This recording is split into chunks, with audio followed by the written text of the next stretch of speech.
Para masiguro ang tamang paggamit ng bagong automated counting machine sa darating na halalan, nagsagawa ang Commission on Elections sa isang voters education at demonstration sa Davao City na dinaluhan ng 500 benepisyaryo ng Pantawid Pamilyang Pilipino Program. Si JM Sarabia para sa Balitang Pambansa.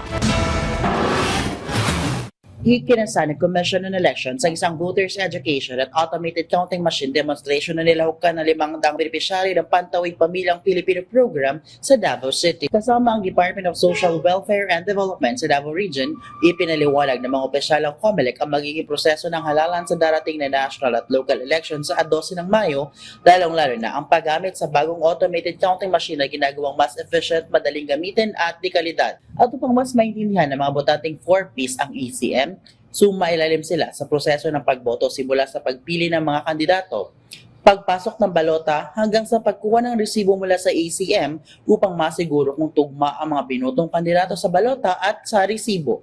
Mas ganahan ko karon kay mas mura flow ang yang flow mura dalira. Mas maayo naghatag sila og roadshow ngay nani at least ma-aware ang tuban kung unsaon jud pagpadagan. Ang naturang aktibidad ay dinaluhan ni COMELEC Commissioner Socorro B. Inting.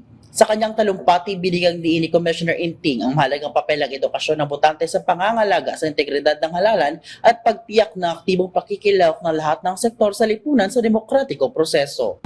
Naging mas makabulong pa ang naturang aktibidad na binigyan ng pagkakataon ng ilang mga botante na personal na makilahok sa paggamit ng ACM. Mula sa PIA Davao Region, ako si JM Sarabia para sa Balitang Pambansa.